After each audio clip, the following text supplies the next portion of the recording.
Lewat celah jendela dapur, kulihat suamiku menuangkan bubuk putih ke gelasku. Ia tersenyum manis, mengaduknya, lalu kembali berbaur dengan tamu. Aku menyelinap masuk, lalu dengan tenang menukar gelas itu dengan milik ibunya. Saat suamiku sadar, ia memecahkan gelas itu dengan wajah pucat pasi. Sembari bersiap mendengarkan kisah ini, yuk, absen dulu di kolom komentar, dari kota mana saja kalian menonton? Jangan lupa dukung channel ini dengan like dan subscribe ya, supaya kami makin semangat mempersembahkan cerita yang lebih menarik lagi. Sore itu langit Jakarta tampak mendung, seolah mengerti suasana hatiku yang sebenarnya sedang tidak menentu, meski bibirku terus memaksakan senyum. Rumah kami ramai. Suara gelak tawa tamu beradu dengan denting sendok dan garpu. Hari ini adalah hari syukuran kenaikan jabatan Mas Raka, suamiku. Dia baru saja dipromosikan menjadi manajer regional di perusahaannya, sebuah pencapaian yang sudah ia impi-impikan sejak 3 tahun lalu. Sebagai istri yang berbakti, aku yang menyiapkan semuanya. Mulai dari memesan catering, menata dekorasi taman belakang, hingga memastikan ibu mertuaku, Ibu Ningsih, duduk nyaman di kursi rotan kesayangannya. Alina, ini es buahnya kok kurang manis? Kamu pelit gula atau gimana? Suara cempreng Ibu Ningsih terdengar membelah keramaian. Beberapa tamu menoleh, membuat pipiku terasa panas. Aku segera menghampiri Ibu Ningsih yang sedang memegang mangkuk kristal kecil. Wajah tuanya yang penuh riasan tebal tampak merengut tidak senang. Di sebelahnya, Mas Raka sedang berbincang dengan rekan kantornya, tampak tidak peduli dengan teriakan ibunya. Maaf, Bu. Alina memang kurangi gulanya sedikit supaya ibu nggak pusing. Kan gula darah ibu sedang tinggi, jawabku lembut, berusaha tetap sopan di depan banyak orang. Ibu Ningsih mendengus kasar. Alasan saja kamu. Bilang saja malas beli gula. Raka, istrimu ini loh, masa syukuran suaminya sendiri pelitnya minta ampun. Mas Raka menoleh, tersenyum maklum. Senyum yang selalu membuat orang lain berpikir dia adalah suami paling sabar sedunia. Dia mengusap bahu ibunya pelan. Sudah, Bu. Nanti Raka buatkan minuman khusus buat ibu yang manis. Alina memang begitu, terlalu khawatir sama kesehatan ibu. Jangan marah-marah, nanti cantiknya hilang. Loh? Kata-kata manis itu langsung meluluhkan Ibu Ningsih. Wanita itu terkekeh genit, memukul pelan lengan anaknya. Ya sudah, sana buatkan ibu jus mangga saja. Yang kental, yang manis. Jangan kayak buatan istrimu. Siap, Bos, kata Raka sambil mengedipkan mata padaku. Sayang, aku ke dapur sebentar ya. Kamu temani tamu yang lain dulu. Aku mengangguk. Raka berlalu masuk ke dalam rumah menuju dapur. Awalnya aku berniat menyusulnya untuk membantu, tapi langkahku terhenti ketika salah satu tetangga mengajakku mengobrol soal tanaman hias. Setelah percakapan basa-basi itu selesai, aku merasa butuh udara segar. Halaman belakang rumah kami terhubung dengan pintu samping yang langsung menuju dapur. Dinding dapur kami memiliki jendela kaca besar yang menghadap ke taman samping, tempat aku biasa menjemur pakaian. Entah kenapa, kakiku melangkah ke sana. Mungkin aku hanya ingin memastikan Raka tidak kesulitan mencari blender atau susu kental manis. Namun, apa yang kulihat dari balik kaca jendela yang sedikit berembun itu, membuat darahku berhenti mengalir seketika. Mas Raka berdiri di depan meja bar dapur. Di hadapannya ada nampan berisi 3 gelas jus mangga yang sudah jadi. Warnanya kuning pekat, menggugah selera. Tapi bukan itu yang menjadi fokus mataku. Tangan kanan Raka memegang sebuah bungkusan kecil dari kertas puyer, seperti pembungkus obat sakit kepala warung, namun isinya adalah serbuk putih halus.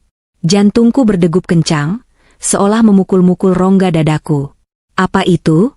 Dengan gerakan yang sangat tenang, terlalu tenang untuk seseorang yang sedang membuatkan minuman, Raka menuangkan serbuk putih itu ke dalam gelas yang berada di posisi paling kanan. Dia tidak menuangkannya ke semua gelas. Hanya satu. Gelas yang memiliki sedikit goresan kecil di bibirnya, gelas kesayanganku. Aku hafal betul gelas itu karena aku yang membelinya saat kami bulan madu di Bali. Setelah menuangkan bubuk itu, Raka mengambil sendok panjang. Dia mengaduk jus mangga di gelas kananku dengan perlahan, memastikan serbuk putih itu larut sempurna dalam cairan kental berwarna kuning tersebut. Lalu, dia tersenyum. Itu bukan senyum suami yang penuh kasih. Itu bukan senyum manis yang biasa ia tunjukkan pada ibunya atau rekan kerjanya. Itu adalah senyum dingin, penuh kepuasan, dan mengerikan. Senyum seseorang yang baru saja menyelesaikan sebuah masalah besar. Bulu kuduku meremang hebat. Rasa dingin menjalar dari ujung kaki hingga ke ubun-ubun. Instingku berteriak keras. Bahaya, lari. Tapi kakiku seperti terpaku di tanah.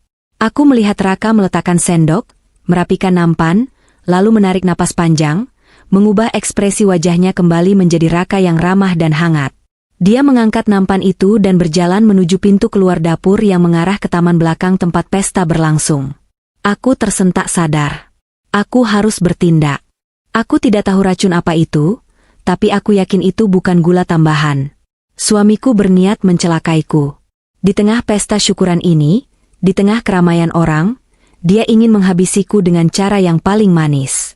Dengan gemetar, aku berlari kecil memutar lewat pintu samping, berusaha mendahului Raka sampai ke area meja prasmanan. Untungnya, Raka sempat berhenti sebentar karena disapa oleh Pak RT. Kesempatan itu tidak kusia-siakan. Aku masuk ke area pesta, berusaha mengatur napasku yang memburu. Raka berjalan mendekati meja bundar tempat Ibu Ningsih duduk. Aku mempercepat langkahku, memotong jalannya tepat sebelum dia meletakkan nampan itu di meja. "Sini Mas, biar aku bantu," kataku. Suaraku terdengar normal, membuatku sendiri takjub. Ternyata dalam keadaan terdesak, manusia bisa menjadi aktor yang hebat. Raka tampak sedikit terkejut, tapi dia tidak menolak. "Oh, makasih sayang. Ini jus mangganya. Hati-hati ya." Dia menyerahkan nampan itu padaku. Tanganku bersentuhan dengan tangannya. Dingin. Tangannya berkeringat dingin. Aku memegang nampan itu erat-erat. 3 gelas jus mangga. Aku tahu persis mana yang beracun. Gelas dengan goresan tipis di bibirnya, yang kini berada di sisi kanan nampan. Aku meletakkan nampan itu di meja. Ibu Ningsih sudah tidak sabar. "Lama banget sih, Raka. Ibu sudah haus." "Iya, Bu. Ini spesial buat Ibu," kata Raka, matanya melirik tajam ke arah gelas yang ada di sisi kanan. Dia ingin memastikan gelas itu sampai ke tanganku. "Wah, segar sekali kelihatannya," kataku riang. "Mas Raka memang paling pintar bikin jus." Di momen inilah aku harus bermain cepat. Ada momen ketika Raka menoleh ke belakang, karena ada suara gelas jatuh di meja prasmanan lain. Hanya 1 detik. 1 detik yang krusial. Dengan gerakan tangan yang cepat namun luwes, aku memutar posisi gelas di atas nampan. Aku menukar gelas bergores itu, gelas yang berisi racun, ke posisi di hadapan Ibu Ningsih. Dan gelas milik Ibu Ningsih, aku geser ke posisiku sendiri. Saat Raka kembali menoleh, semuanya sudah selesai. Posisi gelas sudah berubah, namun karena bentuk gelas dan warna jusnya sama persis, sekilas tidak ada yang berbeda. Kecuali bagi dia yang tahu letak gelas bergores itu. Tapi Raka tidak melihat detail itu sekarang, dia terlalu fokus pada wajahku. "Ayo diminum, Bu. Mumpung dingin," kata Raka, matanya menatapku lekat-lekat. Ada kilatan antisipasi di sana. Dia sedang menungguku mati. Aku mengambil gelas yang aman, gelas yang seharusnya untuk Ibu Ningsih, dan mengangkatnya. "Makasih ya, Mas." Raka tersenyum lebar, terlihat lega melihatku memegang gelas. Dia tidak sadar gelas itu sudah kutukar. Dia pikir aku memegang gelas beracun itu. Sementara itu, Ibu Ningsih dengan rakus menyambar gelas di hadapannya, gelas dengan goresan tipis, gelas yang berisi bubuk putih misterius. "Nah, ini baru mantap," seru Ibu Ningsih. Dia mengangkat gelas itu tinggi-tinggi, mendekatkannya ke bibirnya yang bergincu merah menyala. Aku melirik Raka lewat sudut mataku. Saat itulah aku melihat perubahan drastis di wajahnya. Matanya membelalak lebar saat melihat gelas di tangan ibunya. Dia mengenali goresan tipis itu. Dia sadar gelas itu ada di tangan yang salah. Wajah Raka berubah dari senyum kemenangan menjadi topeng horor yang murni. Waktu seakan berjalan lambat. Mulut gelas sudah menyentuh bibir Ibu Ningsih. Cairan kuning itu mulai miring, siap meluncur ke tenggorokan wanita tua itu. "Jangan!" teriak Raka histeris. Semua tamu terlonjak kaget. Tangan Raka bergerak liar, menepis keras tangan ibunya. Prang! Gelas itu terlempar, menghantam lantai paving block dan pecah berkeping-keping. Jus mangga kental itu muncrat kemana-mana, membasahi kain kebaya mahal Ibu Ningsih dan sepatu mengkilap Raka. Pecahan kaca berserakan berkilauan ditimpa lampu taman. Suasana hening seketika. Musik sayup-sayup dari speaker seolah lenyap. Semua mata tertuju pada kami. Ibu Ningsih ternganga, tangannya masih menggantung di udara, gemetar karena kaget. Raka, kamu gila ya? Jerit Ibu Ningsih akhirnya pecah, memecah keheningan. Kenapa kamu tepis minuman ibu? Raka berdiri mematung. Napasnya memburu, dadanya naik turun dengan cepat. Wajahnya pucat, seperti mayat hidup. Keringat sebesar biji jagung menetes di pelipisnya. Dia menatap pecahan gelas di lantai dengan tatapan ngeri, lalu beralih menatapku. Aku menatapnya balik. Datar, tanpa emosi. Namun di dalam hati, aku tersenyum puas. Kena kau, Mas. Ada lalat. Gagap Raka, suaranya terdengar kering dan parau. Ada lalat hijau besar masuk ke gelas ibu tadi. Jorok. Bahaya kalau ketelan. Lalat? Ibu Ningsih melotot, lalu melihat kecipratan jus di lantai. Mana? Nggak ada lalat. Sudah terbang mungkin. Atau hancur? Raka beralasan cepat, suaranya sedikit meninggi karena panik. Dia mencengkeram bahu ibunya. Maaf, Bu. Raka refleks. Raka cuma nggak mau ibu sakit perut. Para tamu mulai berbisik-bisik. Alasan itu terdengar konyol, dan reaksi Raka terlalu berlebihan hanya untuk seekor lalat. Tapi Raka tidak peduli pada tamu. Matanya kembali menatapku. Tatapan itu penuh selidik, penuh ketakutan, dan pertanyaan besar. Apakah Alina tahu? Atau ini cuma kebetulan? Aku melangkah maju, pura-pura prihatin. Ya ampun, Mas Raka. Sayang banget jusnya. Padahal ibu sudah haus. Tapi untung Mas Raka sigap ya. Kalau lalatnya bertelur di situ gimana? Ih, ngeri. Aku berjongkok, berpura-pura hendak memungut pecahan kaca. Biar Alina bersihkan. Jangan sentuh, bentak Raka tiba-tiba. Aku berhenti, menatapnya dengan wajah polos yang kubuat-buat. Kenapa, Mas? Raka sadar dia baru saja membentak di depan umum. Dia berdeham, mencoba menetralkan suaranya. Bahaya, sayang.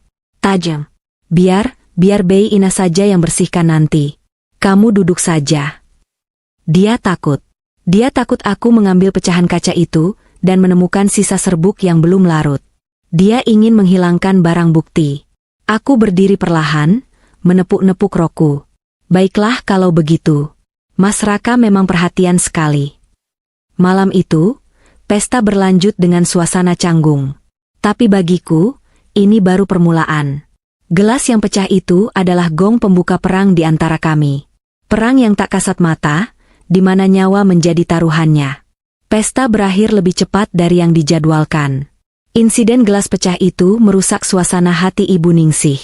Sepanjang sisa acara, mertuaku itu terus menggerutu, menyalahkan kesialan hari ini pada apa saja. Mulai dari posisi bulan, hari pasaran Jawa, hingga tentu saja, diriku. Coba kalau kamu yang buatkan minum dari awal, Raka nggak perlu repot-repot ke dapur dan nggak bakal ada lalat masuk. Omel Ibu Ningsih saat aku sedang membereskan sisa piring kotor di meja taman.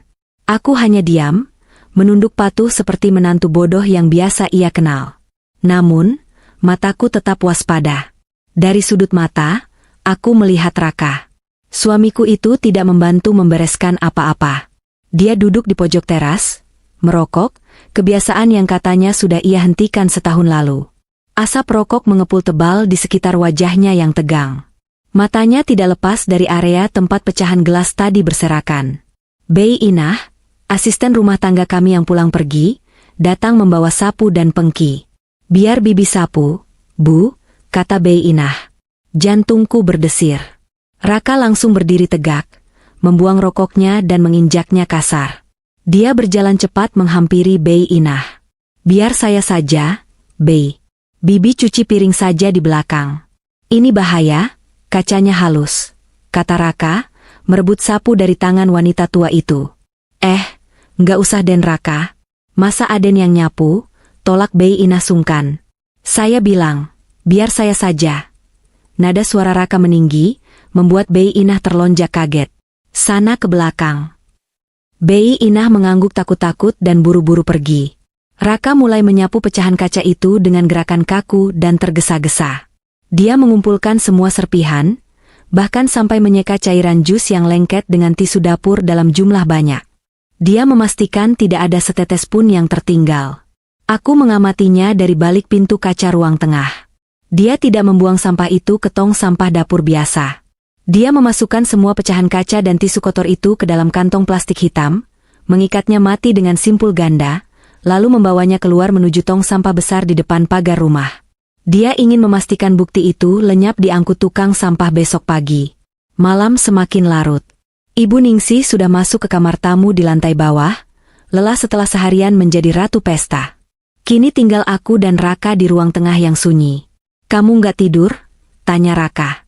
Suaranya terdengar normal, tapi ada getaran halus di sana. Dia berdiri di ambang pintu kamar kami, menatapku yang masih duduk di sofa. Aku menatapnya. Laki-laki yang selama 5 tahun ini tidur di sampingku. Laki-laki yang berjanji melindungiku di depan penghulu dan ayahku.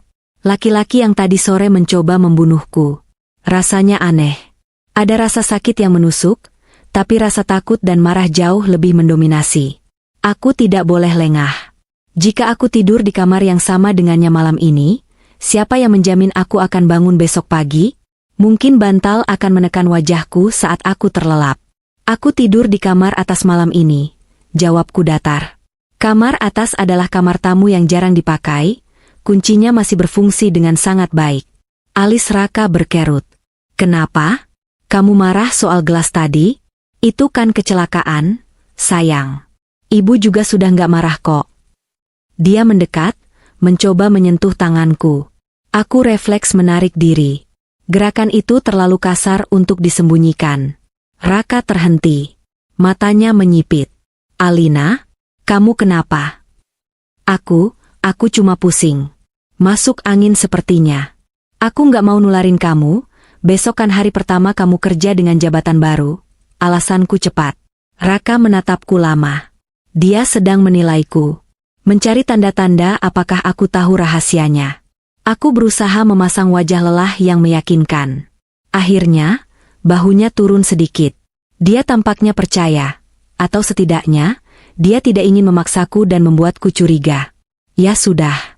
Minum obat, terus istirahat. Perlu aku buatkan teh hangat? Tawar Raka. Pertanyaan itu membuat perutku mual. Teh hangat? Dengan tambahan sianida mungkin? Nggak usah, tolakku cepat.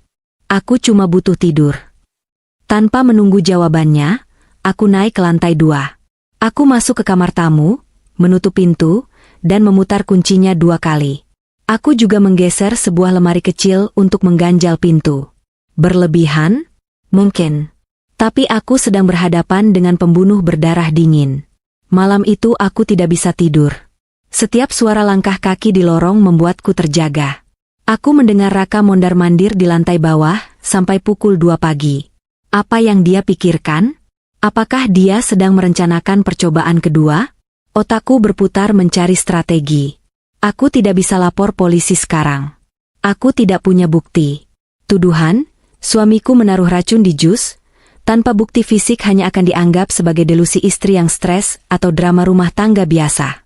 Apalagi Raka punya citra yang sangat baik di masyarakat. Aku butuh bukti. Bukti yang kuat dan tak terbantahkan. Tiba-tiba aku teringat sesuatu.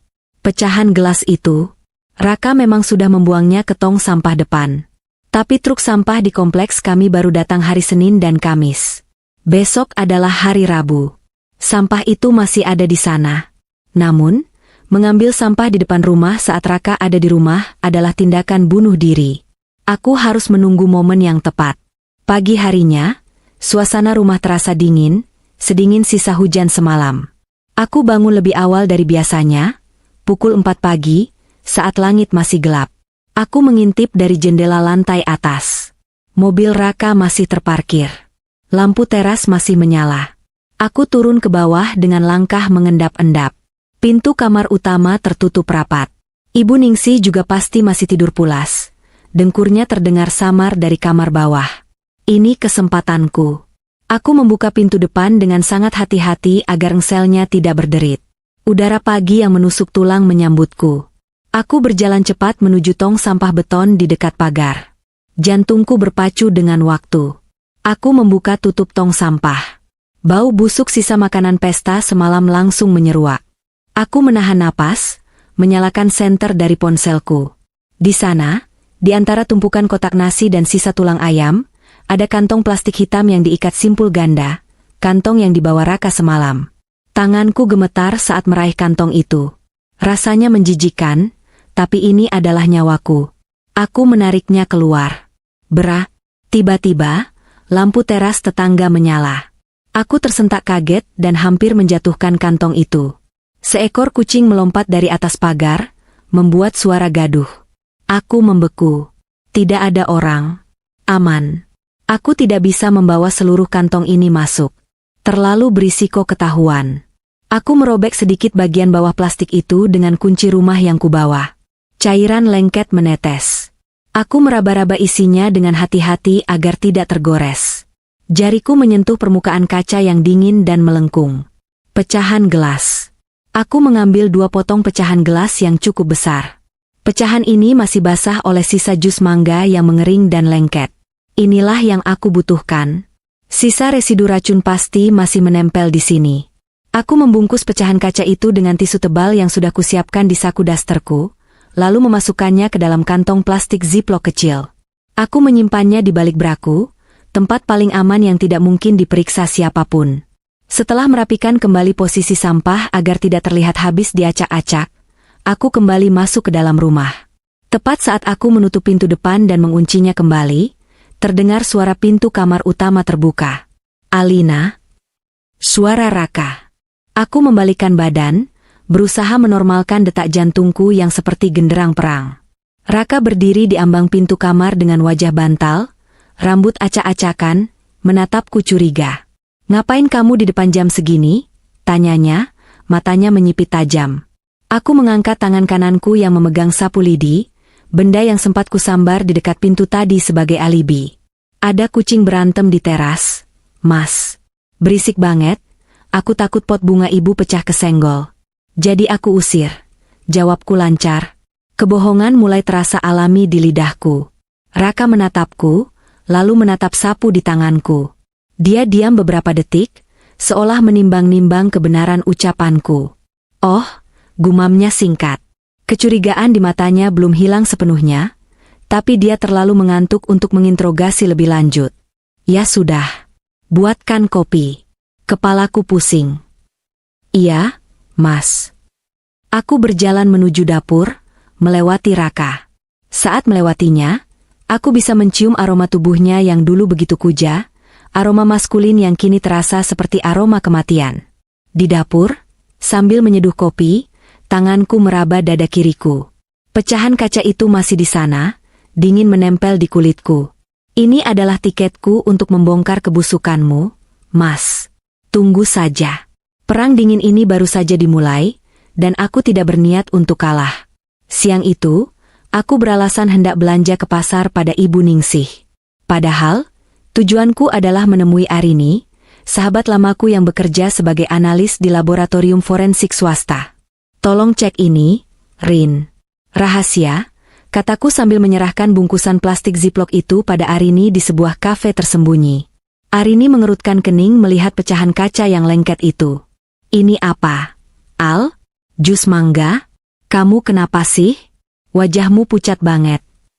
Tolong cek saja kandungannya.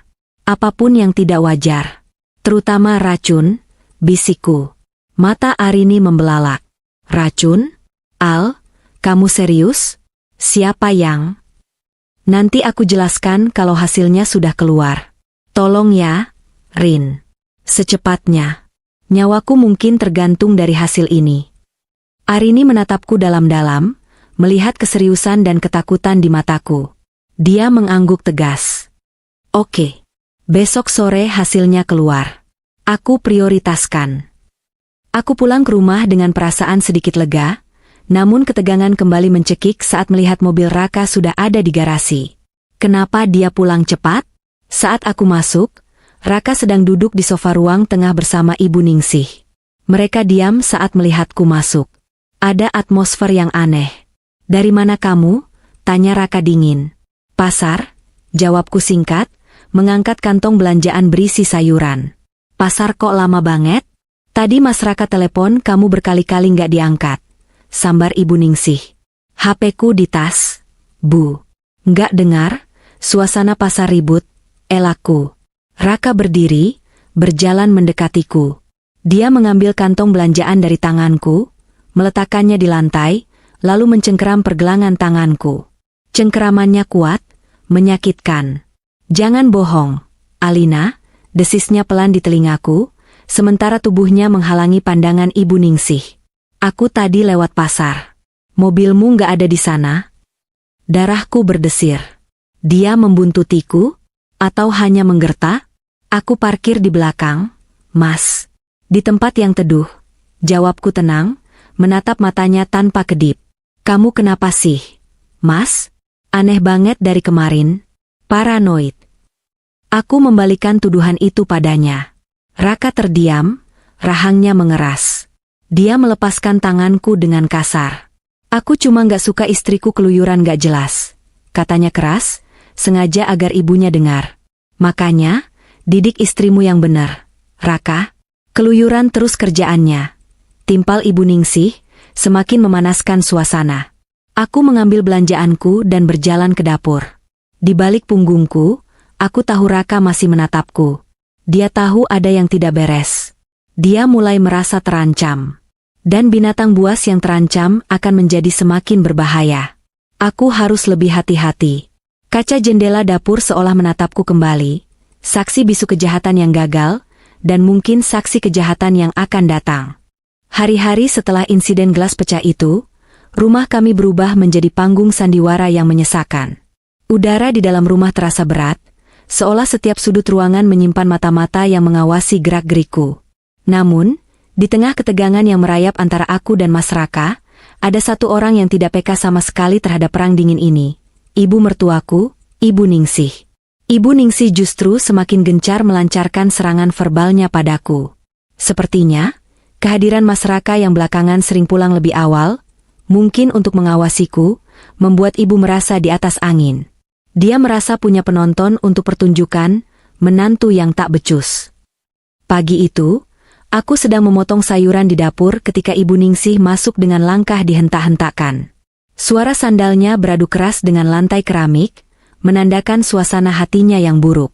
"Alina, kamu ini tuli atau bagaimana? Dari tadi ibu panggil nggak nyahut," omelnya sambil berkacak pinggang di ambang pintu dapur.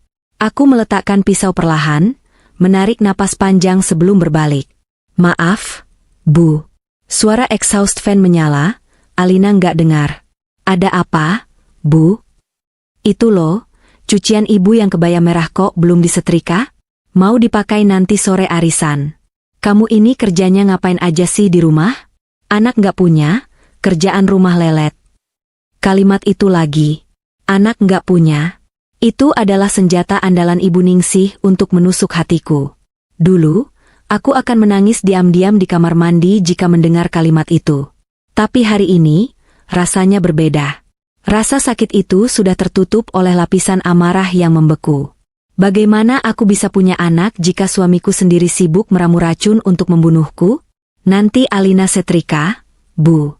"Sebentar lagi," jawabku datar.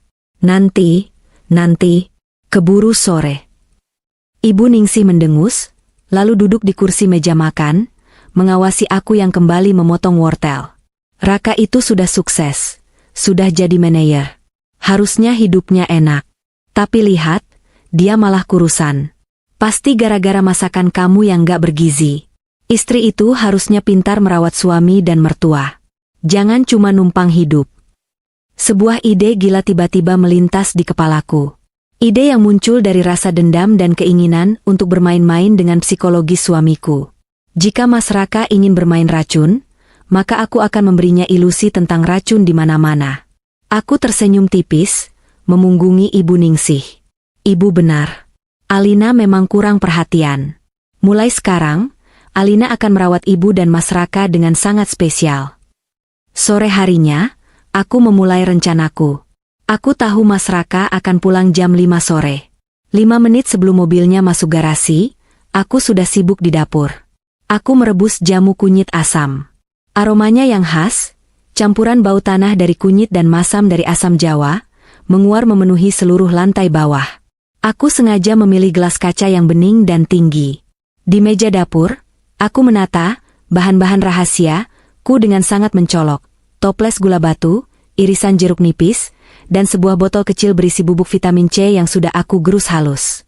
Botol vitamin itu polos tanpa label. Terlihat mencurigakan bagi mata yang sedang paranoid. Terdengar suara mobil Mas Raka berhenti di depan rumah. Pintu depan terbuka. Langkah kakinya terdengar mendekat. Assalamualaikum. Suara Mas Raka terdengar, sedikit lelah namun waspada. Waalaikumsalam, Raka. Sini, nak. Duduk dulu, sambut Ibu Ningsih yang sedang menonton TV di ruang tengah. Aku tidak menjawab salamnya, tapi aku memastikan suara sendok yang beradu dengan gelas terdengar nyaring. Kling, kling, kling. Irama yang sama seperti saat dia mengaduk racun di pestanya. Mas Raka muncul di pintu dapur. Dia masih mengenakan kemeja kerjanya, dasinya sudah longgar. Matanya langsung tertuju padaku, lalu turun ke tangan kananku yang sedang mengaduk cairan berwarna keruh di dalam gelas. Bikin apa? Tanyanya. Suaranya tajam, langsung pada intinya. Aku menoleh, memberikan senyum terbaikku. Senyum yang kutiru dari wajahnya saat di pesta itu. Jamu, Mas. Buat ibu. Katanya ibu sering pegal linu belakangan ini. Aku racikan resep khusus warisan nenekku. Dijamin manjur. Aku menekankan kata, manjur, dengan nada rendah. Mata Mas Raka melebar sedikit saat melihat botol kecil berisi bubuk putih di sebelah gelas. Itu bubuk apa? Tanyanya, menunjuk botol vitamin C gerusanku. Oh, ini. Aku mengambil botol itu, memutarnya pelan di depan matanya. Rahasia dong. Penambah stamina. Biar ibu nggak gampang sakit. Tanpa menunggu reaksinya, aku membawa gelas itu keluar menuju ruang tengah. Bu, ini jamunya sudah jadi. Masih hangat. Mas Raka bergegas mengejarku. Langkahnya terburu-buru, hampir menabrak kursi makan. Di ruang tengah, Ibu Ningsih tampak senang melihat aku membawakan nampan. Nah, gitu dong. Jadi menantu tuh harus peka. Sini. Aku menyodorkan gelas itu ke arah ibu. Uap panas mengepul dari permukaannya. Baunya menyengat. Saat tangan Ibu Ningsih terulur hendak mengambil gelas itu, tiba-tiba sebuah tangan kekar menyambar pergelangan tangan ibu. Jangan, seru Mas Raka. Ibu Ningsih terlonjak kaget. Astaga. Raka, kamu kenapa sih? Kaget ibu. Mas Raka berdiri di antara aku dan ibunya. Napasnya memburu. Dia menatap gelas di tanganku dengan tatapan horor, seolah-olah gelas itu berisi bisa ular kobra. Jangan diminum, Bu, kata Raka, suaranya bergetar. Dia tidak berani menatap mataku. Dia hanya menatap cairan kunyit itu. Kenapa memangnya? Ini kan cuma jamu. Istrimu sudah capek-capek bikin, protes Ibu Ningsih, bingung dengan tingkah anaknya yang semakin aneh. Iya, Mas. Kenapa? Tanyaku dengan nada polos yang menyiksa. Aku bikinnya pakai cinta loh. Aku kasih bubuk spesial biar ibu cepat sembuh dari pegal-pegalnya. Kamu nggak mau ibu sehat? Kata, bubuk spesial, membuat wajah Mas Raka semakin pucat. Keringat dingin mulai muncul di keningnya. Dia terjebak. Dia tidak bisa bilang, istriku mungkin meracuni ibu, karena itu akan membongkar kejahatannya sendiri. Tapi dia juga tidak berani membiarkan ibunya meminum cairan itu, karena ketakutannya sendiri. Baunya aneh, elak Raka gagap. Kunyitnya kayaknya sudah busuk. Jangan, Bu. Nanti ibu sakit perut. Busuk apanya? Baunya segar begini kok. Ibu Ningsih bersikeras, mencoba meraih gelas itu lagi. Sini ah, ibu haus. Aku bilang jangan, bentak Raka keras. Dia merebut gelas itu dari tanganku dengan kasar. Cairan jamu itu tumpah sedikit mengenai tangannya yang gemetar. Tanpa pikir panjang, Raka berjalan cepat ke arah pot tanaman besar di sudut ruangan dan menuangkan seluruh isi gelas itu ke tanah. Biur. Habis. Jamu kunyit asam yang nikmat itu kini meresap ke tanah hitam pot monstera. Keheningan melanda ruang tengah. Ibu Ningsih melongo, mulutnya terbuka lebar. Aku berdiri diam, memegang nampan kosong dengan wajah pura-pura sedih. Ya Allah, Raka. Ibu Ningsih berkata lirih, matanya berkaca-kaca. Kamu kenapa jadi kasar begini sama ibu? Kamu buang rezeki? Istrimu sudah buatkan? Raka cuma mau jaga ibu. Potong Raka defensif, namun matanya liar menatapku. Zaman sekarang banyak bahan makanan nggak higienis. Alina kan nggak ngerti milih kunyit yang bagus. Nanti kalau ibu keracunan gimana? Siapa yang repot? Dia membalikkan badan, menatapku dengan sorot mata penuh ancaman sekaligus ketakutan. Mulai sekarang, Alina nggak usah buatkan apa-apa buat ibu. Biar Bei Inah saja. Atau beli di luar. Kamu nggak usah sok rajin. Aku menunduk, menyembunyikan senyum puas di sudut bibirku. Maaf ya, Mas. Aku cuma mau berbakti. Sudah. Masuk kamar, perintah Raka. Aku menurut. Aku melangkah pergi meninggalkan ibu dan anak itu. Samar-samar aku mendengar Ibu Ningsih menangis. Mengeluh bahwa Raka sudah berubah, bahwa Raka jadi paranoid dan pemarah. Di dalam kamar tamu yang terkunci, aku tertawa kecil tanpa suara. Rasanya nikmat sekali melihat Mas Raka tersiksa oleh hantu yang ia ciptakan sendiri. Dia berpikir aku membalas dendam dengan cara yang sama, meracuni orang yang dia cintai. Ketakutan itu akan memakan kewarasannya perlahan-lahan. Setiap kali aku masuk dapur, setiap kali aku menyeduh teh, setiap kali aku menawarkan makanan, dia akan mati ketakutan. Tapi Mas Raka salah. Aku tidak serendah itu untuk melibatkan orang tua yang tidak tahu apa-apa dalam permainan maut ini. Jamu itu murni vitamin. Hanya saja, bagi seorang pembunuh, segelas air putih pun bisa terlihat seperti racun mematikan jika disuguhkan oleh korbannya. Malam itu, Mas Raka tidak tidur. Aku mendengarnya duduk di ruang tengah, mungkin menjaga ibunya, atau mungkin menjaga pintu dapur, takut aku menyelundupkan sianida ke dalam toples gula. Silakan berjaga, Mas. Nikmati insomniamu, karena besok, aku akan menghancurkanmu lebih dalam lagi. Keesokan harinya adalah hari penentuan. Arini mengirim pesan singkat padaku, hasil sudah keluar. Ketemu di tempat biasa jam 10. Jantungku berpacu kencang membaca pesan itu. Ini bukan lagi sekadar dugaan atau insting istri yang tersakiti. Ini adalah bukti ilmiah. Mas Raka berangkat kerja dengan wajah kusut dan mata berkantung hitam. Dia tidak sarapan di rumah. Dia bahkan melarang Ibu Ningsih makan masakan yang sudah kusiapkan di meja, beralasan dia akan membelikan bubur ayam langganan sepulang kerja nanti, alasan yang tidak masuk akal karena sekarang masih pagi. Ibu Ningsih yang masih ngambek akibat insiden jamu kemarin hanya diam, tidak membela Raka seperti biasanya. Setelah memastikan mobil Raka benar-benar pergi dan Ibu Ningsih sibuk menonton sinetron pagi dengan volume keras, aku menyelinap keluar lewat pintu samping. Aku memesan ojek online di perempatan jalan, agar tidak terlihat tetangga. Di kafe remang-remang di sudut kota, Arini sudah menungguku. Wajah sahabatku itu terlihat tegang. Dia tidak memesan kopi seperti biasa, hanya segelas air putih yang sudah habis setengah. Aku duduk di hadapannya. Bagaimana, Rin?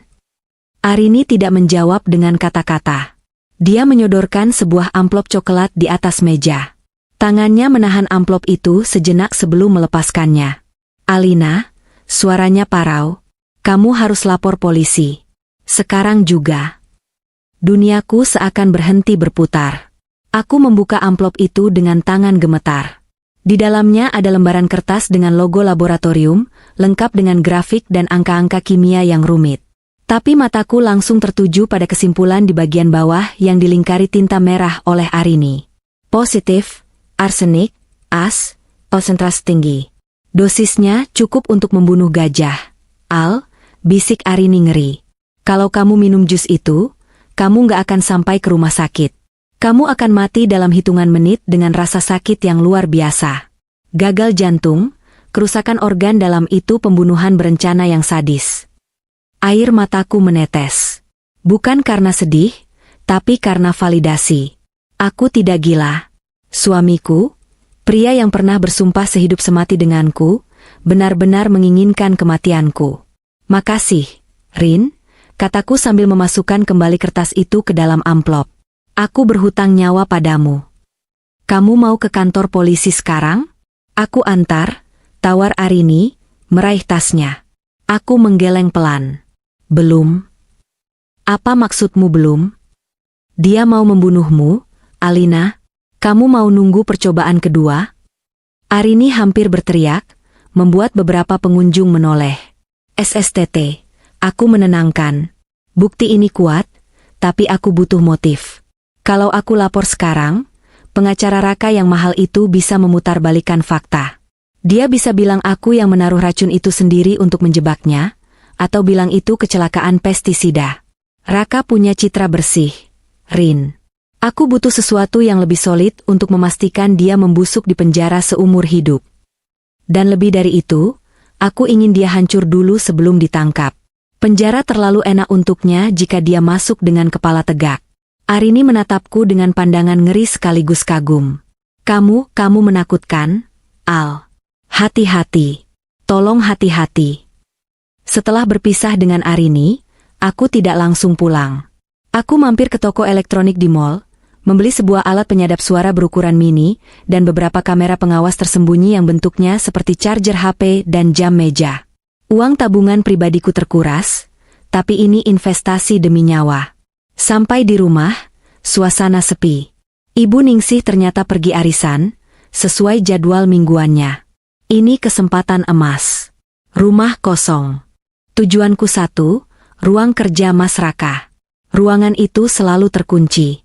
Mas Raka melarang siapapun masuk, termasuk aku dan Bei Inah, dengan alasan banyak dokumen rahasia perusahaan. Omong kosong. Sekarang aku tahu apa yang sebenarnya dia sembunyikan di sana. Aku berdiri di depan pintu kayu jati yang kokoh itu. Kuncinya model lama. Dulu, saat kami baru menikah, Mas Raka pernah menjatuhkan kunci cadangan di sela-sela sofa ruang tamu. Dia bilang kuncinya hilang, tapi aku menemukannya seminggu kemudian. Aku tidak pernah memberitahunya. Aku menyimpannya di kotak jahitku, entah untuk alasan apa.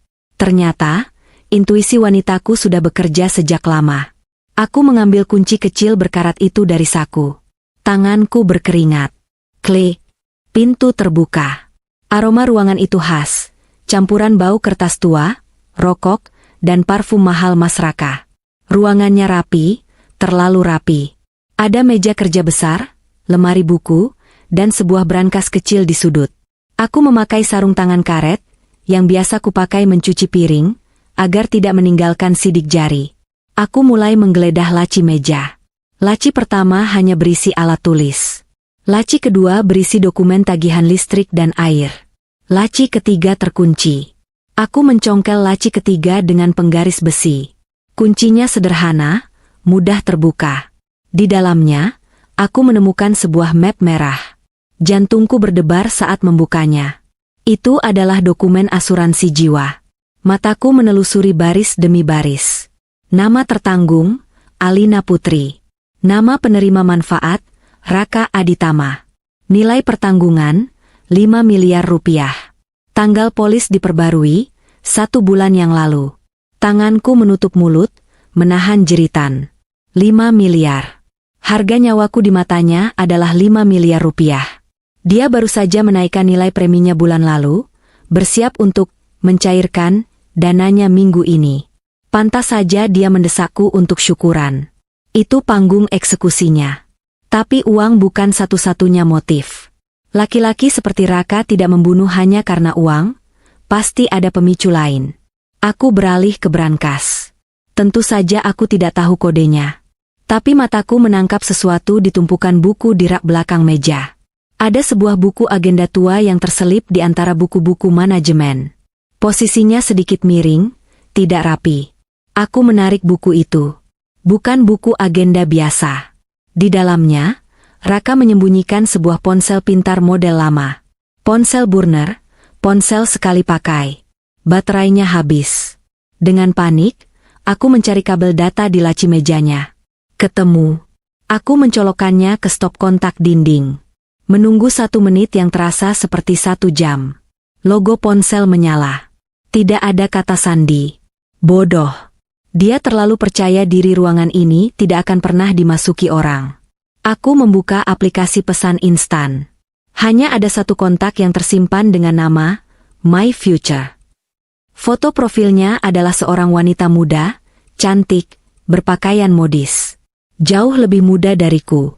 Aku membuka riwayat chatnya.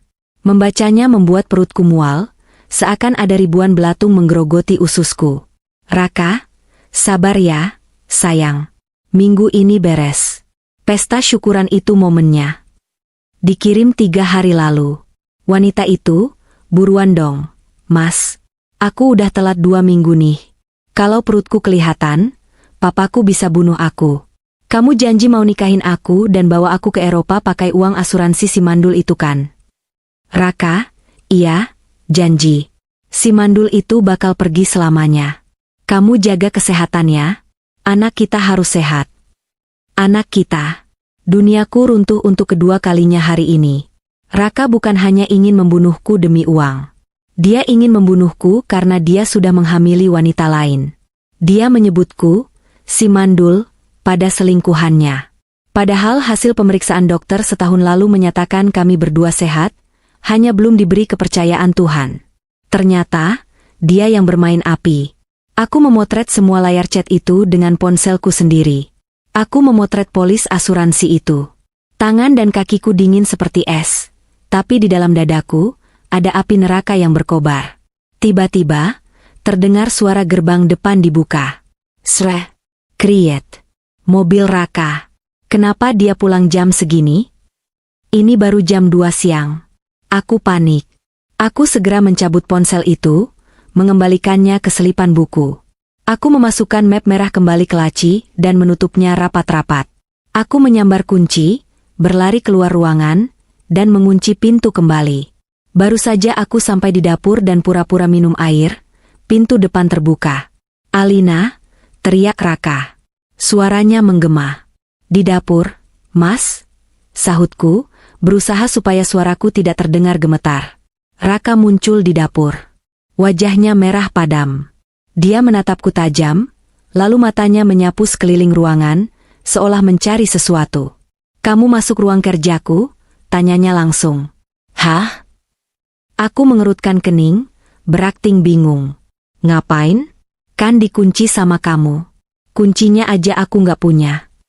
Raka menatapku lekat-lekat, mencari kebohongan. Aku tadi perasaan nggak enak. Kayak ada yang masuk kamarku. Perasaan kamu aja kali, Mas. Atau mungkin tikus? Rumah ini kan banyak tikus belakangan ini. Tikus besar yang suka makan sampah. Sindirku halus. Raka masih curiga, tapi dia tidak punya bukti. Dia berbalik dan berjalan cepat menuju ruang kerjanya. Aku mendengarnya memutar kunci dan masuk. Hening sejenak. Lalu dia keluar lagi, wajahnya sedikit lebih lega. Dia tidak sadar posisinya sudah terjamah. Aku kembali ke kamar. Tubuhku lemas, tapi tekadku makin bulat. Malam itu, saat Raka sedang mandi, aku mengirimkan pesan pertama dari nomor baru yang baru saja kubeli kartunya tadi. Pesan teror untuk suamiku tersayang. Aku mengetik dengan jari yang mantap. Jus mangganya enak. Raka? Sayang sekali gelasnya pecah. Tapi tenang, aku tahu resep rahasianya, bubuk arsenik. Dan aku juga tahu tentang My Future dan bayi haramnya. Terkirim. 1 menit kemudian, aku mendengar suara benda jatuh di kamar mandi. Lalu hening. Selamat menikmati makan malam nerakamu, suamiku. Pesan teror yang kukirimkan saat Mas Raka di kamar mandi, tampaknya bekerja lebih efektif daripada racun tikus manapun. Ketika pintu kamar mandi terbuka, uap panas keluar bersamaan dengan sosok suamiku yang tampak berantakan. Wajahnya yang biasanya segar sehabis mandi kini pucat pasi, seputih kapas. Matanya bergerak liar menyapu seisi kamar tidur, mencari sesuatu, atau seseorang, yang mungkin mengawasinya. Ponselnya digenggam erat di tangan kanan, Buku-buku jarinya memutih saking kuatnya cengkeraman itu. Aku sedang duduk di meja rias, menyisir rambut dengan gerakan lambat dan ritmis. Lewat pantulan cermin, aku melihatnya. Aku melihat ketakutan yang nyata di matanya. Pesan tentang arsenik dan my future, itu pasti terasa seperti vonis mati baginya. Dia tidak tahu siapa pengirimnya. Nomor itu asing. Apakah itu aku? Apakah itu selingkuhannya yang berkhianat? Atau ada orang ketiga yang tahu rahasia busuknya? Mas, kamu kenapa? Kok pucat begitu? Tanyaku tanpa menoleh, masih fokus pada rambutku. Suaraku kubuat sedangkal mungkin, tanpa emosi, hanya pertanyaan basa-basi seorang istri. Raka tersentak kaget mendengar suaraku, seolah aku adalah hantu yang baru saja menyapanya. Hah? Enggak apa-apa. Cuma airnya terlalu panas tadi. Aku pusing sedikit. Oh, jawabku singkat. Cepat ganti baju. Aku sudah masak makan malam spesial. Ibu sudah menunggu di bawah. Raka menelan ludah dengan susah payah. Jakunnya bergerak naik turun. Makan malam? Iya, makan malam. Kenapa? Kamu takut? Aku memutar kursi riasku, menatapnya lurus. Ada jeda 1 detik di mana matanya membelalak panik sebelum aku melanjutkan kalimatku dengan senyum manis. Takut kolesterol? Tenang saja, menunya sehat kok. Malam itu, aku mengubah ruang makan kami menjadi replika panggung sandiwara. Lampu ruang tengah kumatikan, hanya menyisakan lampu gantung tepat di atas meja makan yang memberikan sorotan fokus pada hidangan yang tersaji. Aku menata meja persis seperti posisi saat pesta syukuran beberapa hari lalu. Kursi Raka di ujung, kursi ibu di sisi kiri, dan kursiku di sisi kanan. Di tengah meja, asap mengepul dari mangkuk besar berisi rawon daging sapi. Kuahnya hitam pekat karena kluwek, legam seperti hati suamiku. Aromanya rempah yang kuat memenuhi ruangan. Biasanya aroma ini akan memancing selera makan, tapi malam ini, bagi Raka, aroma ini mungkin tercium seperti kematian. Ibu Ningsih sudah duduk manis. Wajahnya masih menyisakan kekesalan sisa pertengkaran soal jamu kemarin, tapi perutnya yang lapar membuatnya melupakan gengsi. Lama sekali sih kalian ini turunnya. Rawonnya keburu dingin. Omel Ibu Ningsih sambil mengetuk-ngetukkan sendok ke piring kosong. Aku turun tangga diikuti Raka yang berjalan gontai di belakangku. Dia terus-menerus mengecek ponselnya. Mungkin berharap ada pesan susulan atau mencoba melacak nomor misterius itu. Maaf, Bu. Mas Raka tadi pusing sedikit, kataku sambil mengambil posisi duduk. Raka duduk dengan kaku. Dia menatap mangkuk rawon di depannya dengan tatapan curiga. Dia tidak mengambil nasi. Tangannya diletakkan di bawah meja, kakinya bergoyang-goyang gelisah mengetuk lantai. Ayo mas, diambil nasinya. Mumpung hangat, tawarku, menyodorkan bakul nasi. Raka menggeleng pelan. Aku belum lapar. Kalian makan saja duluan. Kamu ini kenapa sih, Raka? Ibu Ningsih meletakkan sendoknya dengan kasar. Dari kemarin tingkahmu aneh. Tadi pagi nggak sarapan, siang nggak pulang, sekarang malam nggak mau makan. Kamu mau sakit? Kalau kamu sakit, siapa yang cari uang? Aku cuma kenyang, Bu. Tadi ada meeting di luar makan besar. Bohong Raka. Padahal aku tahu dia tidak makan apa-apa seharian karena takut diracun di mana-mana. Aku tersenyum tipis, lalu berdiri. Ya sudah kalau Mas Raka nggak mau makan. Tapi minum harus dong. Masa diam saja? Aku berjalan menuju meja samping tempat teko air berada. Di sana, aku sudah menyiapkan 3 gelas. Persis seperti formasi jus mangga itu. Aku menuangkan air putih dingin ke dalam gelas-gelas itu. Suara air yang mengucur terdengar sangat keras di ruangan yang sunyi itu. Lalu, aku melakukan gerakan yang sama persis dengan yang dilakukan Raka di dapur waktu itu. Aku mengambil sendok panjang, memasukkannya ke dalam salah satu gelas yang akan kuberikan pada Raka, dan mengaduk air putih yang sebenarnya bening itu. Kling kling kling. Suara adukan sendok beradu dengan dinding gelas. Irama yang konstan. Pelan. Menghipnotis. Mata Raka terpaku pada tanganku. Dia melihat gerakan mengaduk itu. Wajahnya semakin tegang. Keringat dingin mulai mengalir deras di pelipisnya, padahal AC ruangan menyala dingin. Dia pasti sedang memutar ulang ingatan saat dia mengaduk arsenik ke dalam jus manggaku. Gerakanku adalah cerminan dosanya. "Alina, kenapa air putih diaduk?" tanya Raka, suaranya parau, nyaris berbisik. Aku berhenti mengaduk. Aku menoleh padanya, memberikan senyum yang kuharap terlihat mengerikan di bawah sorot lampu temaram. "Oh, ini? Aku lagi nyoba resep baru, Mas. Air mineral dengan sedikit tambahan. Rasanya manis, tapi mematikan dahaga." Aku menekankan kata mematikan. Raka tersentak mundur hingga punggungnya menabrak sandaran kursi. Napasnya tercekat. Aku membawa nampan berisi 3 gelas itu ke meja.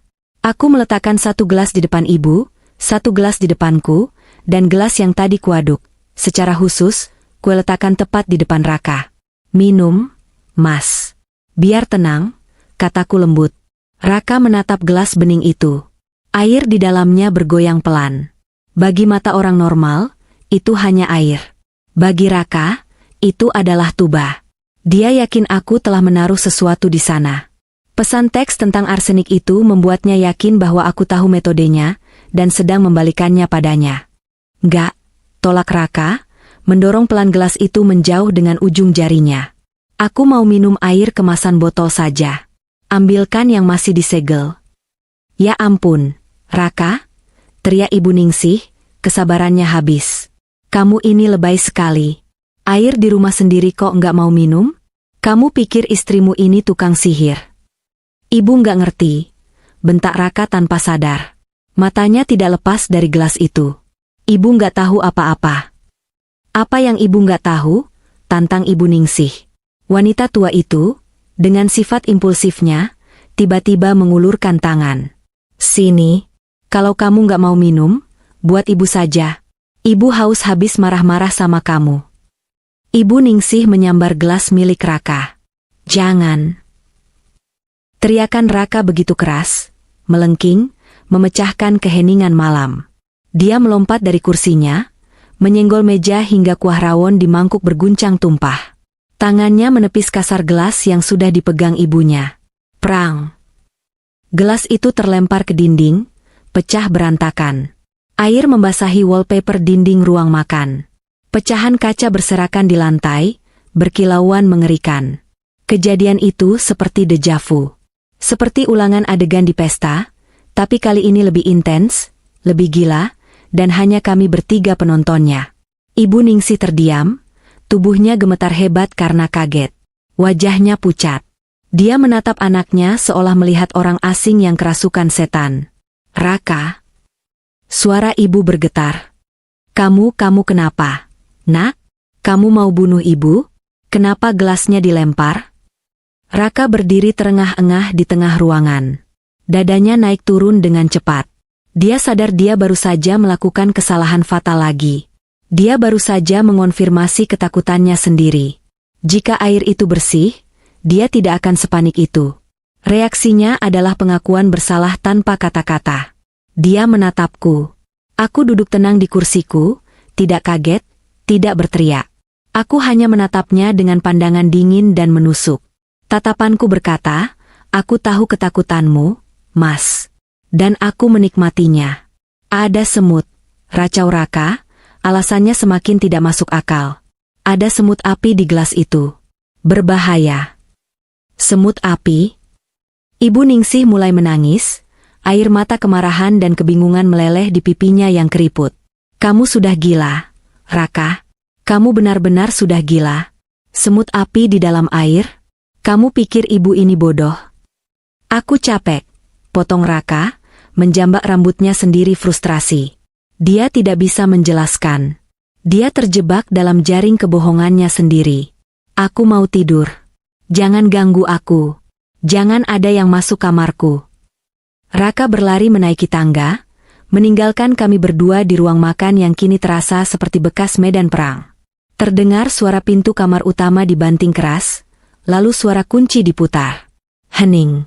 Hanya suara isak tangis Ibu Ningsih yang tersisa. Aku menghela napas panjang, lalu berdiri dan berjalan mendekati ibu mertuaku. Aku memeluk bahunya yang berguncang. Ini ironis. Wanita yang selalu menghinaku ini sekarang justru aku kasihani.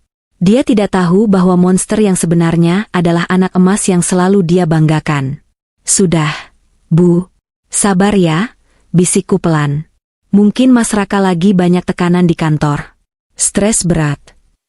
Tapi dia kasar sama Ibu, Alina. Dia berubah. Isak Ibu Ningsih. Iya, Bu. Alina tahu. Nanti Alina yang bersihkan pecahannya. Ibu istirahat saja di kamar. Setelah mengantar Ibu Ningsih ke kamarnya, aku kembali ke ruang makan. Aku menatap pecahan gelas di lantai. Senyumku mengembang.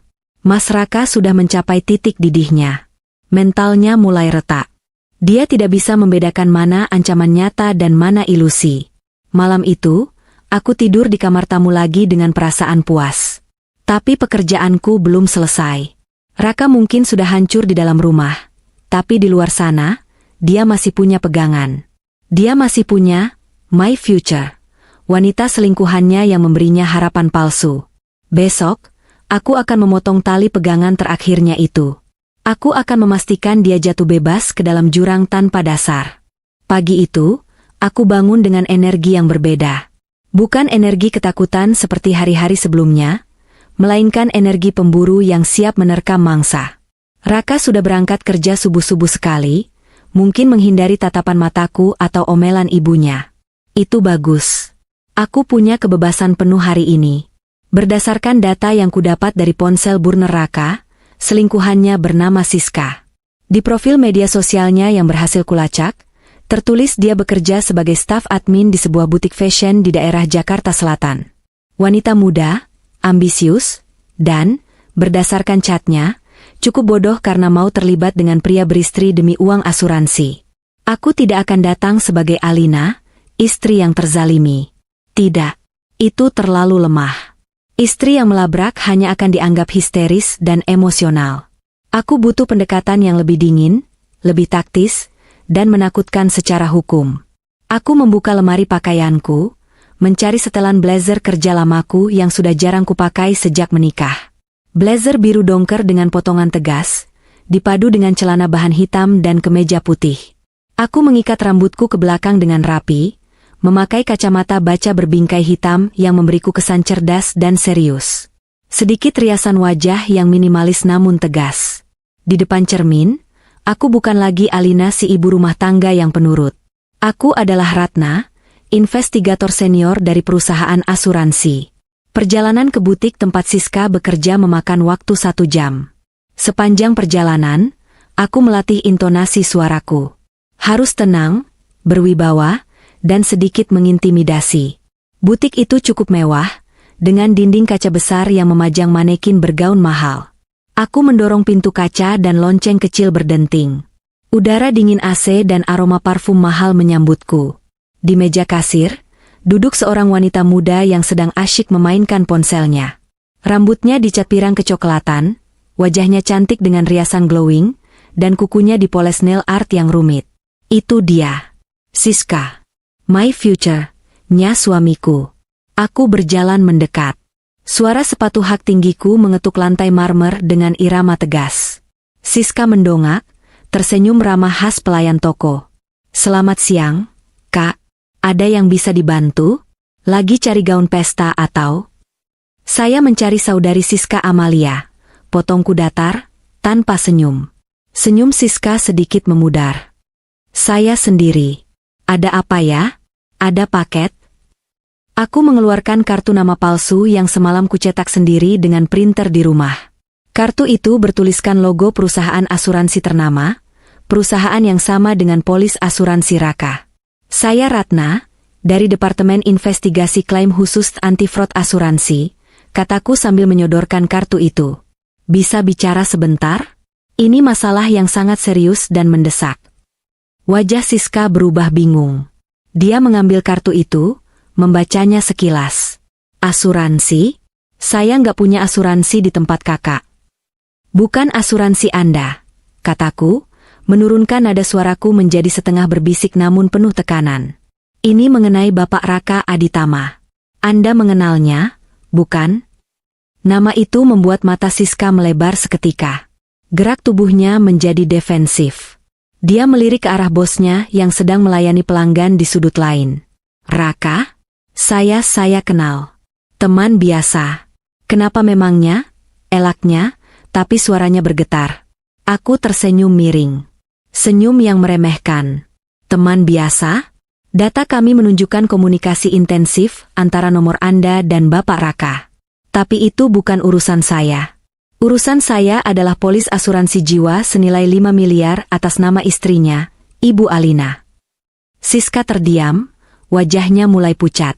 Begini, Mbak Siska, aku mencondongkan tubuh ke meja kasir, menatap matanya tajam.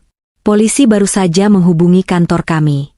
Ada indikasi kuat percobaan pembunuhan berencana terhadap Ibu Alina menggunakan racun arsenik. Kami menemukan bukti pembelian racun dan rencana yang melibatkan pihak ketiga. Pembunuhan, pekik Siska tertahan. Tangannya menutup mulutnya. SSTT, jangan berisik, tegurku dingin. Bapak Raka saat ini sedang dalam pemantauan ketat kepolisian.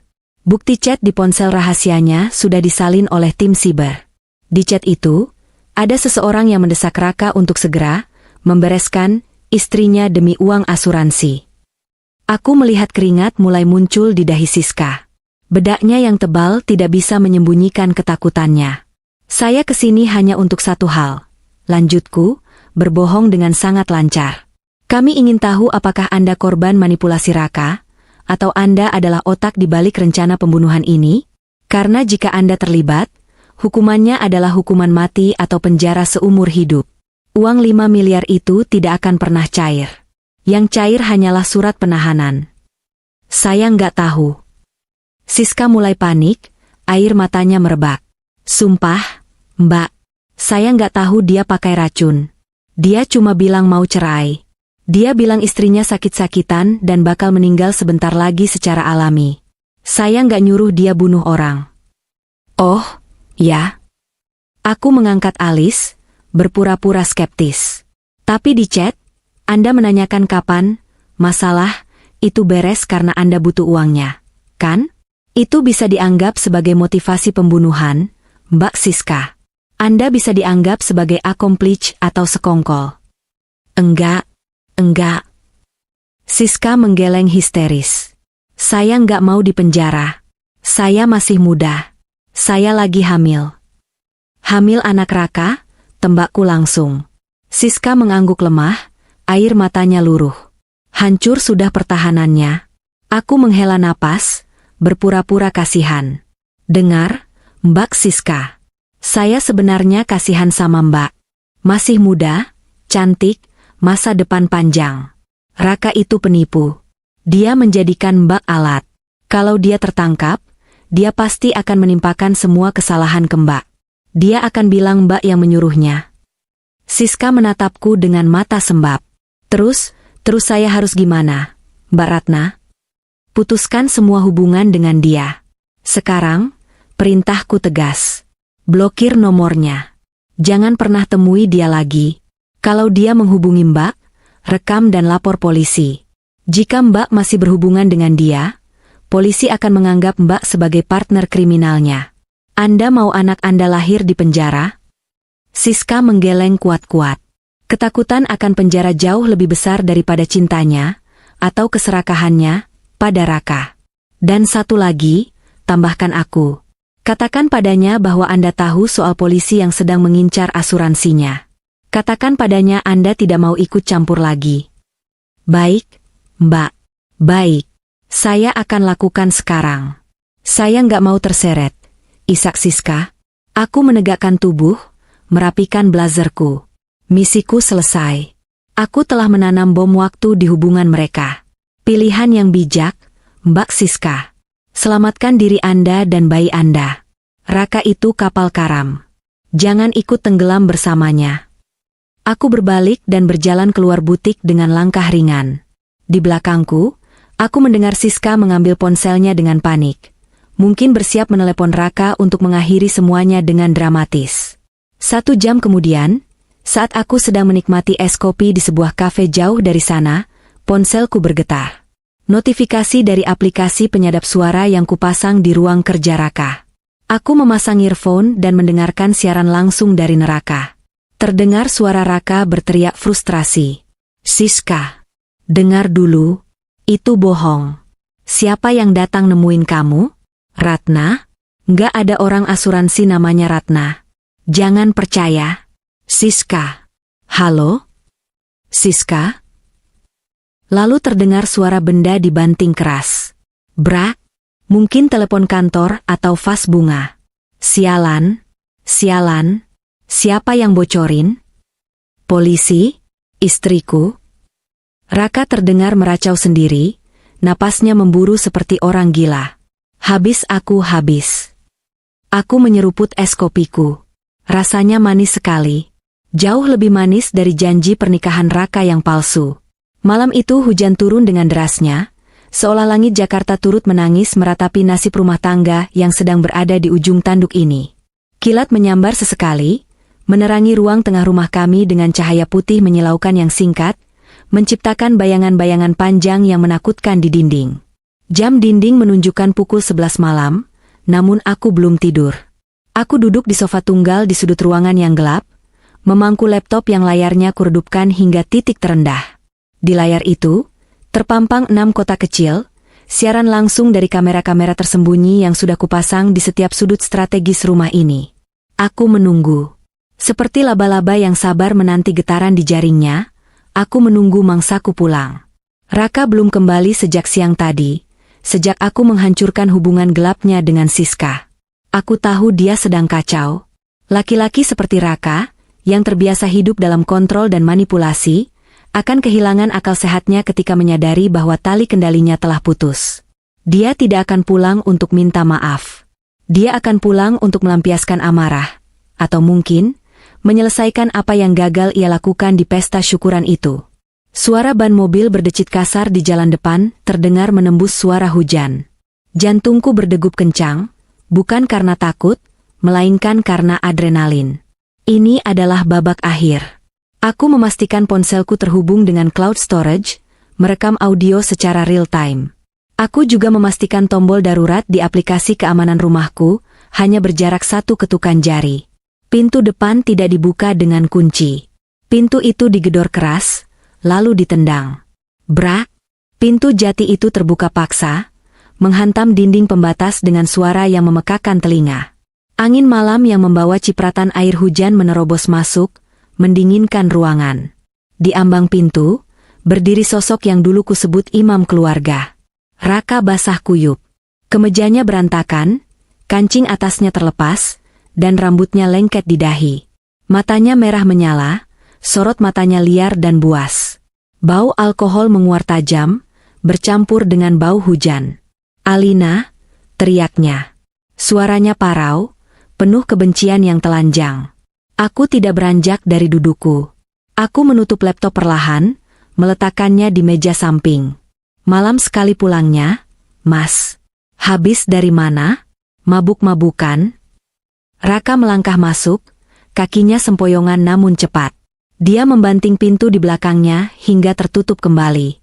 Jangan pura-pura bodoh, Jalang. Kamu yang melakukan ini semua, kan? Kamu yang neror aku. Kamu yang datangi Siska. Dia berjalan mendekatiku, jari telunjuknya menuding tepat ke wajahku. Kamu hancurkan semuanya. Siska ninggalin aku. Dia mau lapor polisi. Kamu apakan dia? Hah? Aku berdiri, menatapnya dengan tenang. Ketenanganku adalah bensin bagi api amarahnya. Aku cuma menyelamatkan dia, Mas. Kasihan kalau dia harus ikut masuk penjara gara-gara kebodohanmu. Lagi pula, kamu pikir aku akan diam saja tahu kamu selingkuh dan menghamili wanita lain? Diam. Raka menjerit frustrasi. Dia menyambar vas bunga kristal di atas meja konsol dan melemparkannya ke arahku. Prang!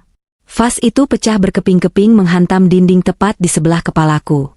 Serpihan kaca menggores sedikit pipiku, perih, tapi aku tidak berteriak. Aku butuh dia lebih marah lagi. Aku butuh dia mengakui semuanya. Kenapa? Mas? Kamu marah karena rencanamu gagal? Tantangku, suaraku meninggi, memancingnya masuk lebih dalam ke perangkap. Kamu marah karena aku nggak mati setelah minum jus mangga itu? Kamu marah karena uang asuransi 5 miliar itu melayang. Mendengar angka 5 miliar disebut, Raka seperti banteng yang melihat kain merah. Dia menerjangku. Tangan besarnya mencengkeram leherku, mendorongku kuat hingga punggungku menghantam dinding keras. Iya, memang kenapa? Desis Raka tepat di depan wajahku. Ludahnya muncrat mengenai pipiku. Cengkeramannya menguat, memutus pasokan udaraku. Harusnya kamu mati saja, Alina. Harusnya kamu telan arsenik itu dan mati diam-diam.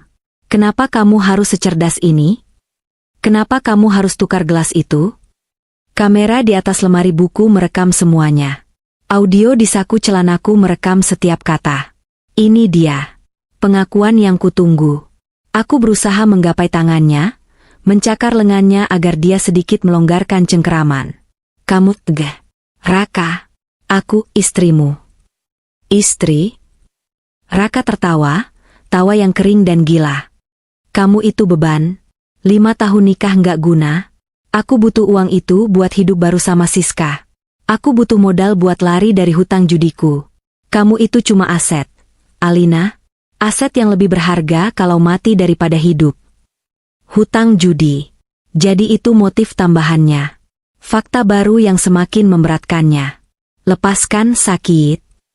Rintihku, pandanganku mulai berkunang-kunang. Ini bukan akting lagi. Raka benar-benar berniat membunuhku sekarang. Kekuatan fisiknya jauh di atasku. Gak akan kulepas, teriak Raka, matanya membelalak gila. Sekarang sudah kepalang tanggung. Siska sudah pergi, polisi sudah curiga, mending aku habisi kamu sekalian sekarang. Biar aku di penjara puas. Mati kamu. Mati. Dia mencekikku semakin kuat. Paru-paruku terbakar. Aku meronta, menendang kakinya, tapi dia tidak bergeming. Di ambang kesadaran, aku mendengar suara lain. Suara pintu kamar di lantai bawah terbuka. Raka? Suara itu lemah, bergetar, tapi terdengar jelas di tengah kegaduhan. Raka membeku. Cengkeramannya melonggar sedikit, memberiku celah untuk menghirup udara rakus. Kami berdua menoleh ke arah sumber suara. Di sana, di ambang pintu kamar tamu, berdiri Ibu Ningsih. Wajah tuanya pucat pasi, lebih putih dari kain kafan. Matanya terbelalak lebar, menatap horor pemandangan di depannya. Anak kesayangannya sedang mencekik istrinya sendiri. Ibu Ningsih mendengar semuanya. Dia mendengar tentang arsenik. Dia mendengar tentang Siska. Dia mendengar tentang uang asuransi dan hutang judi. Dia mendengar putranya menyebut menantunya sebagai aset yang harus mati. Bu. Raka melepaskan tangannya dari leherku. Tubuhku merosot ke lantai, terbatuk-batuk hebat sambil memegangi leher yang terasa remuk. Raka mundur selangkah, tangannya gemetar. Wajah buasnya runtuh seketika, berganti menjadi wajah anak kecil yang ketahuan mencuri. Bu, ini nggak seperti yang ibu dengar. Alina yang mulai. Pembunuh? Bisik Ibu Ningsih. Suaranya nyaris tak terdengar, tapi kata itu menghantam Raka lebih keras daripada pukulan fisik. Ibu Ningsih memegangi dada kirinya. Wajahnya meringis kesakitan. Napasnya tersengal-sengal pendek. Kamu mau bunuh Alina? Demi uang? Kamu anak durhaka? Bu, dengerin Raka dulu. Raka melangkah mendekati ibunya, panik. Jangan mendekat, jerit Ibu Ningsih dengan sisa tenaganya. Dia mundur, tapi kakinya lemas. Tiba-tiba, tubuh Ibu Ningsih menegang. Matanya mendelik ke atas. Tangannya mencengkeram daster batiknya kuat-kuat. Detik berikutnya, tubuh ringkih itu ambruk ke lantai dengan suara gedebuk yang menyayat hati. Ibu, teriak Raka histeris. Raka melupakan aku. Dia berlari menerjang ibunya yang tergeletak tak sadarkan diri di lantai. Dia mengguncang-guncang tubuh ibunya. Bu, bangun, Bu, jangan mati. Bu, maafin Raka, Bu. Aku masih duduk di lantai, mengatur napasku yang satu-satu. Aku melihat adegan itu dengan tatapan kosong.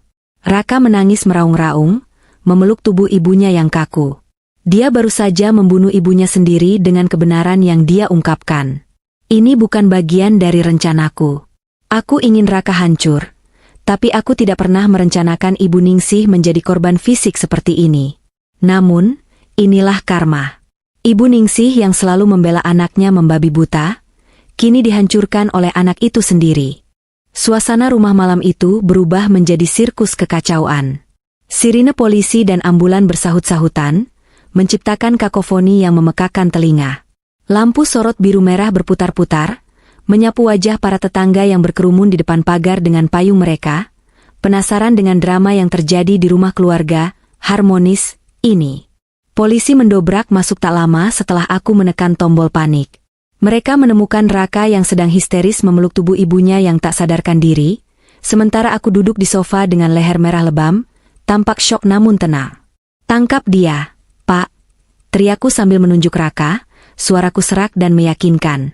Dia mencoba membunuh saya. Dia mencekik saya. Dan ibunya serangan jantung melihat kelakuannya. Raka tidak melawan saat dua petugas polisi menariknya paksa dari tubuh ibunya. Tenaganya sudah habis. Dia hanya menatap kosong ke arah tim medis yang segera mengerubungi Ibu Ningsih, memasang masker oksigen dan menaikkan tubuh rentanya ke tandu. "Bu, Ibu." Gumam Raka lemah saat tangannya diborgol ke belakang. Salah satu polisi menghampiriku, bertanya dengan nada simpatik melihat kondisiku. "Ibu tidak apa-apa? Perlu ke rumah sakit juga?" Aku menggeleng lemah, memainkan peran korban dengan sempurna. Saya cuma memar. "Pak, tolong selamatkan mertua saya.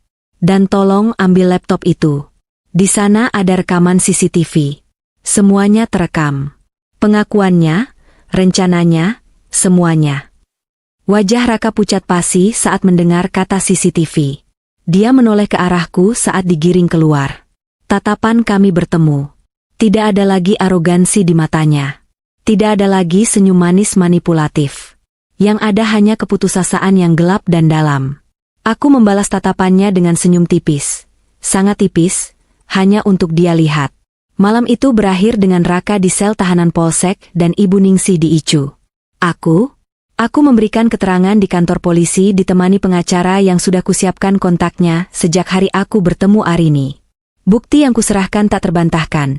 Hasil lab residu arsenik pada pecahan gelas, rekaman suara dan video penganiayaan serta pengakuan lisan Raka, data chat dari ponsel burner yang berhasil disalin tim forensik, hingga kesaksian Siska yang akhirnya menyerahkan diri sebagai saksi kunci demi keringanan hukuman.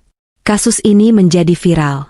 Suami manajer coba racuni istri demi 5 miliar judi online, menjadi tajuk utama berita kriminal selama seminggu penuh. Raka hancur lebur. Nama baiknya, karirnya, masa depannya, semuanya hangus terbakar oleh api keserakahannya sendiri. 3 bulan kemudian, pagi yang cerah. Sinar matahari masuk menembus jendela kamar perawatan VVIP di rumah kami. Ya, Ibu Ningsih sudah pulang dari rumah sakit. Dia selamat, tapi tidak utuh. Serangan jantung malam itu memicu stroke iskemik berat yang melumpuhkan separuh tubuhnya dan merenggut kemampuan bicaranya. Aku masuk ke kamar ibu membawa nampan sarapan. Bubur halus dan jus buah naga. "Selamat pagi, Bu," sapaku riang. Ibu Ningsih duduk di kursi roda, menghadap jendela. Mendengar suaraku, dia menoleh kaku. Matanya, satu-satunya bagian tubuhnya yang masih bisa berekspresi bebas, menatapku. Dulu, tatapan itu penuh penghinaan dan kebencian. Sekarang, tatapan itu penuh ketakutan dan ketergantungan mutlak. Aku duduk di depannya, menyendokkan bubur. "Ayo makan, Bu. Alina suapin ya. Raka kan gak bisa suapin ibu lagi." Mata Ibu Ningsih berkaca-kaca mendengar nama Raka. Bibirnya yang miring bergetar, mengeluarkan suara erangan tak jelas. "Egek, SSTT, jangan sedih," kataku sambil menyeka sudut bibirnya dengan tisu. "Alina janji bakal rawat ibu selamanya. Ini kan impian ibu? Punya menantu yang berbakti 24 jam? Sekarang terkabul, kan? Kita berdua saja di rumah besar ini. Menghabiskan uang pensiunan Raka dan aset-aset yang sudah dibalik nama ke Alina sebagai ganti rugi perceraian." Ibu Ningsih menatapku ngeri. Dia tahu dia terjebak. Dia terjebak bersama wanita yang dulu dia sia-siakan, wanita yang kini memegang kendali penuh atas hidup dan matinya. Aku tidak akan menyakitinya secara fisik. Tidak, aku akan merawatnya dengan sangat baik agar dia panjang umur. Panjang umur untuk menyaksikan kejayaan menantunya dan kehancuran anaknya. Itu hukuman yang lebih kejam daripada kematian. Siangnya, aku berdandan rapi. Kemeja sutra putih, celana bahan desainer, dan tas tangan bermerek. Aku terlihat bersinar, jauh berbeda dari Alina yang kucel 3 bulan lalu. Hari ini adalah hari pembacaan vonis Raka, dan setelah itu, aku mendapat izin kunjungan khusus. Penjara Salemba tampak suram dan berbau lembab, kontras dengan penampilanku. Aku duduk di ruang kunjungan, dipisahkan oleh kaca tebal yang buram. Tak lama, pintu besi di sisi sana terbuka. Raka masuk dikawal sipir. Dia mengenakan rompi oranye tahanan. Kepalanya digunduli. Tubuhnya kurus kering, tulang pipinya menonjol. Dia tampak 10 tahun lebih tua. Wajah tampan yang dulu dia banggakan kini layu seperti daun kering. Dia duduk perlahan, tidak berani menatap mataku. Dia memegang gagang telepon interkom dengan tangan gemetar. Aku mengangkat gagang telepon di sisiku. Halo, Mas. Apa kabar? Vonisnya 15 tahun ya? Cukup lama untuk merenung. Raka mendongak. Matanya cekung. Alina, ibu gimana ibu? Suaranya serak, pecah. Ibu baik. Sehat? Jawabku santai. Stroke sih, lumpuh total dan bisu. Tapi dia makan enak tiap hari. Aku yang suapin. Kamu tenang saja, aku rawat ibumu dengan sangat teliti. Raka menangis. Dia tahu apa arti rawat dalam kamusku. Dia tahu ibunya kini menjadi sandera psikologis dalam genggamanku. Maafin aku, Al. Aku salah. Aku hilaf. Simpan air matamu, Mas. Nggak laku di sini, potongku dingin. Aku merogoh tas tanganku, mengeluarkan sebuah kotak minuman kemasan. Jus mangga. Merek yang sama dengan yang biasa kami beli dulu. Aku meletakkannya di meja, tepat di depan kaca pembatas, sejajar dengan pandangan matanya. Raka menatap kotak jus mangga itu. Tubuhnya tersentak mundur, seolah jus itu bisa meledak. Trauma itu masih ada. Aku bawakan oleh-oleh, kataku sambil tersenyum manis. Senyum yang kutiru dari wajahnya di hari pesta itu, senyum kemenangan. Sayangnya kamu nggak bisa minum ini di sini. Tapi anggap saja ini simbol. Simbol bahwa racunmu gagal. Simbol bahwa yang kamu kira racun, sebenarnya adalah obat yang menyadarkan aku. Raka menatap jus itu, lalu menatapku dengan pandangan ngeri. Kamu iblis, Alina. Aku tertawa kecil, tawa yang renyah dan bahagia. Bukan, Mas. Aku cuma istri yang belajar dari suaminya. Kamu yang ngajarin aku jadi dingin, kan? Aku berdiri, merapikan bajuku. Nikmati waktumu di sini, Mas. Jangan khawatir soal rumah, soal uang, atau soal ibu. Semuanya aman di tanganku. Dan Siska? Kudengar dia sudah menikah dengan duda kaya minggu lalu. Dia lupa sama kamu dalam sekejap. Berita tentang Siska adalah paku terakhir di peti matinya. Raka meraung, memukul-mukul kaca pembatas dengan kepalan tangannya yang lemah. Alina, kembali. Jangan siksa ibu. Alina. Sipir segera menahan Raka, menyeretnya menjauh. Aku tidak menoleh lagi. Aku berjalan keluar dari gedung penjara itu dengan langkah ringan. Di luar, matahari bersinar terik. Langit biru bersih tanpa awan. Aku menghirup udara kebebasan dalam-dalam. Raka membusuk di penjara, Ibu Ningsih tak berdaya di rumahku, dan aku kaya, bebas, dan yang paling penting aku menang. Dari spion, aku melihat gedung penjara semakin mengecil di kejauhan. Cerita tentang gelas beracun itu sudah berakhir. Gelas itu pecah, melukai tangan yang memegangnya, tapi menyisakan berlian bagi yang berani membersihkannya. Dan akulah pemilik berlian itu sekarang.